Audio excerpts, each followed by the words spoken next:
Hello friends, welcome to my channel few movie story में। आज का कहानी एक चोर की कहानी है जो एक दिन चोरी करने के लिए एक मिलियनेयर के घर में आते हैं और उसके साथ में कुछ ऐसा होता है जो उसने कभी भी सपने में भी नहीं सोचा था। तो कहानी की शुरुआत होते है एक पेंट हाउस के साथ में, जहाँ पर निमो नाम के एक चोर अपने बारे में बताते हैं जो अपने बॉस के लिए एक मिलियनेयर के घर में चोरी करने के लिए आए थे, जहाँ पर कई सारे पेंटिंग रखे हुए थे। लेकिन उस घर में एक खास पेंटिंग भी रहते हैं जिसका कीमत लगभग $3 मिलियन के थे और उसी पेंटिंग को वो चुराने के लिए इस घर में आते हैं और घर के अंदर में जाने के लिए हाउस सिक्योरिटी डिवाइस में सिक्योरिटी कोड डालकर दरवाजा को ओपन कर लेते हैं। यहाँ पर चारों तरफ बहुत सारे पेंटिंग लगे हुए रहते हैं जिनकी कीमत लाखों में थे और वो सारे पेंटिंग को एक एक करके चुराने लगते हैं, पर उसे अभी तक सबसे महंगे वाले पेंटिंग नहीं मिले थे जिसके बारे में वो अपने साथी को वॉकी टॉकी में बताते हैं। वो कहते हैं उसी घर के अंदर में वो पेंटिंग है, तुम हर रूम को अच्छे से चेक करो। जिसे सुनकर वो पूरे घर को चेक करते हैं लेकिन वो पेंटिंग उसे कहीं पर भी नहीं मिलते हैं, इसीलिए मजबूरन उसे जो मिला है उसे ही लेकर वापस जाने लगते हैं।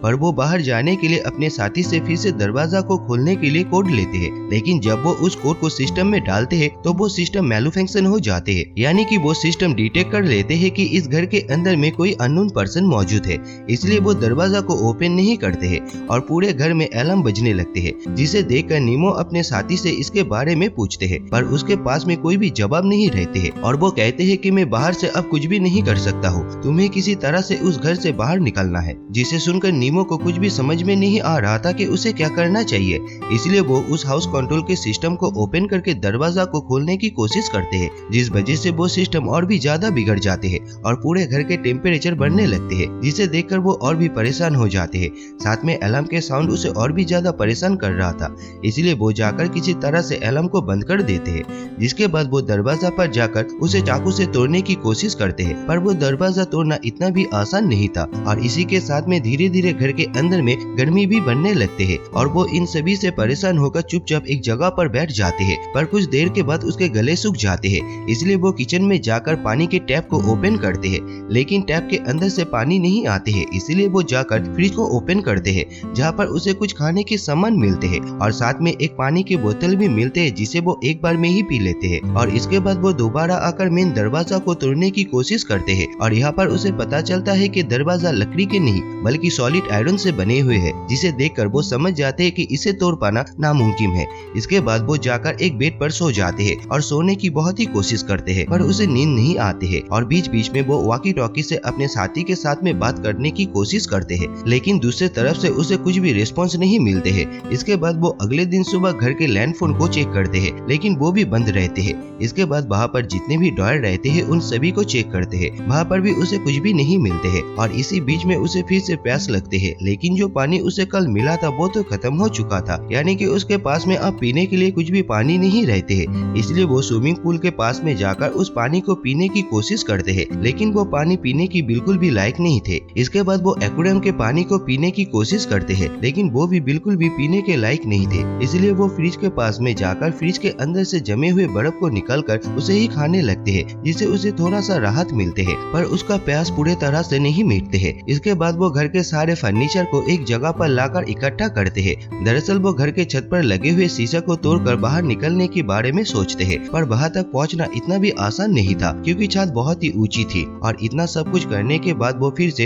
हाउस कंट्रोल डिवाइस के पास में जाकर उसे चेक करते हैं, जहाँ पर वो देखते हैं कि घर के टेम्परेचर धीरे धीरे और भी बढ़ रहा है और इसी के साथ में उसे अब भूख भी लगे थे। इसीलिए वो एक फूड कैन को खोलने की कोशिश करते हैं, जिसके वजह से उसके हाथ में एक कट लग जाते हैं, जिससे उसे काफी दर्द भी होते हैं। इसके बाद वो फिर से फ्रिज के अंदर में जाकर बर्फ ढूंढने लगते हैं, लेकिन फ्रिज के अंदर में भी सारे बर्फ खत्म हो चुका था, इसलिए वो फ्रिज को ही चाटने लगते हैं। इसी दौरान हम देखते हैं वहाँ पर बारिश हो रही है, लेकिन नीमो इस घर से नहीं बाहर जा सकते हैं, नहीं वो पानी को पी सकते हैं और अब उसके पास में कोई दूसरा काम नहीं रहते है, इसलिए वो घर को एक्सपोज करने लगते हैं। और उसी दौरान उसे पानी की आवाज आती है, जिसे सुनकर वो फौरन बाहर आते हैं और देखते हैं प्लैनेट शावर से पानी निकल रहा है, जिसे देखकर वो फौरन वहाँ पर आकर पानी को पीने लगते हैं और वहाँ पर ही सो जाते हैं। पर कुछ टाइम के बाद वो पानी आना बंद हो जाते हैं, इसलिए मजबूर होकर उसे वहाँ से उठना पड़ता है और इसी के साथ में घर के टेम्परेचर और भी बढ़ने लगते हैं। इसके बाद वो घर के सारे फर्नीचर को इकट्ठा करते हैं ताकि वो छत तक पहुँच सके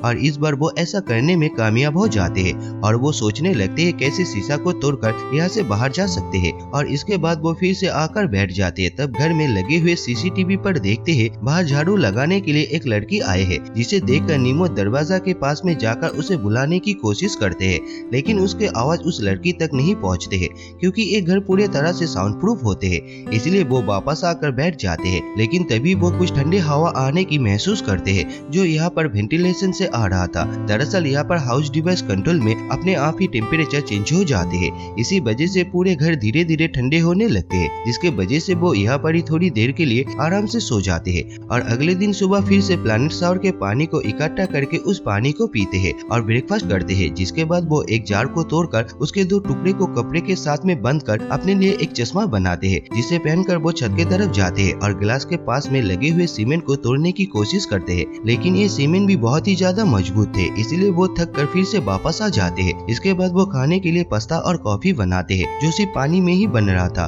और साथ में पीने के लिए ठंडे पानी से कॉफी बनाते हैं। जिसके बाद वो टीवी के सामने में जाकर बैठ जाते हैं और आते जाते हुए लोगों को देखते रहते हैं और अब उसे यहाँ पर सब कुछ अच्छे लगने लगे थे क्योंकि उसके अलावा अब यहाँ पर कोई भी दूसरा नहीं था, इसलिए उसके जो मन में आ रहा था वो वही कर रहा था और साथ में धीरे धीरे यहाँ पर और भी टेम्परेचर कम होने लगे थे, यानी कि कुछ दिनों के बाद यहाँ पर बर्फ गिरने वाले टेम्परेचर होने वाले थे जो नीमो के लिए और भी मुसीबत बनने वाले थे। इसलिए वो फिर से एक बार ऊपर में चढ़ते हैं और छत को तोड़ने की कोशिश करते हैं और इस बार वो ग्लास के आसपास के सीमेंट को तोड़ देते हैं। जिसके बाद वो फिर से हाउस कंट्रोल डिवाइस के पास में जाते हैं और उसे ठीक करने की कोशिश करते हैं, पर डिवाइस देखकर उसे कुछ भी समझ में नहीं आ रहा था कि आखिर में वो काम कैसे करते हैं। जिसके बाद वो फिर से ऊपर में चढ़ते हैं और ग्लास के आसपास के सीमेंट को पूरी तरह से तोड़ देते हैं, जहाँ पर वो देखते हैं कि एक आयरन की प्लेट लगा हुआ है जिसे स्क्रू से टाइट किया गया है और इसे तोड़ पाना नामुमकिन है। इसलिए वो उदास होकर फिर से नीचे बैठ जाते हैं क्योंकि उसके पास में अब करने के लिए कुछ भी नहीं था और साथ में वो बहुत ही थक गया था और इसी के साथ में उसका दिमाग भी अब काम नहीं कर रहा था। इसलिए उस घर में अब जितने भी पेंटिंग रहते हैं जिसे चुराने के लिए वो यहाँ पर आए थे, वो उन सभी पेंटिंग के ऊपर में स्केच करने लगते हैं और कुछ घंटे तक वो ऐसा ही करते रहते हैं। जिसके बाद वो वार्डरोब में जाते हैं जहाँ पर उन्हें बहुत सारे सूट देखने को मिलते हैं और इसी के साथ में उसे वहाँ पर एक सीक्रेट दरवाजा देखने को मिलते हैं और वो उस दरवाजा से अंदर जाते हैं जहाँ पर वो कुछ ऐसे देखते हैं जिसे देखकर वो हैरान हो जाते हैं। दरअसल वहाँ पर एक बूढ़े आदमी के लाश पड़े हुए थे, पर जब वो उसके पास में जाते हैं तब उसे समझ में आते हैं कि वो एक डिमी पुतला है जो इस घर के मालिक के होते हैं, जिसके ऊपर में एक किताब भी रहते हैं जिसमें लिखा हुआ था marriage of heaven and hell. वो उस किताब को पढ़ते हैं पर उस किताब को पढ़कर उसे कुछ भी समझ में नहीं आते हैं और यहाँ पर वो महंगी पेंटिंग भी रहते हैं।